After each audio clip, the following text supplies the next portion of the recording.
Do you want to know a couple of very simple setup behaviors that lead people to the craving cycle in addiction recovery? I'm Bob Tyler, and I help counselors and rehabs provide their patients excellent care. Now, remember, most of us who work in the addiction profession are good at helping our clients discover recovery tools that they can implement when they enter the craving cycle. But what we don't do that great on, according to Terence Gorski, is helping to prevent them from getting to the craving cycle in the first place. And how we do that is by helping them identify their setup behaviors and trigger events. We already talked about trigger events, so here's some of the setup behaviors. We're starting with the physical setups. So the first one is poor diet. Increasingly more of us in the profession are recognizing the importance of diet in recovery.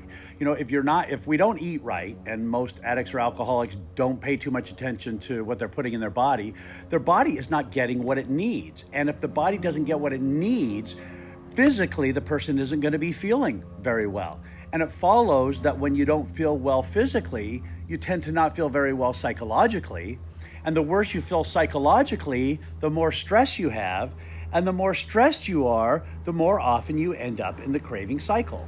So in programs that I've run, we used to have our patients keep track of their food intake and write it down.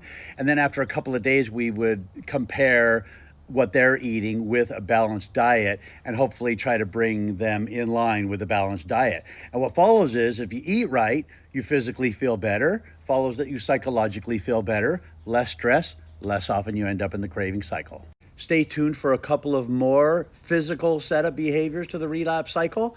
And don't forget to subscribe or follow me so you can see our other short videos on counselor skills.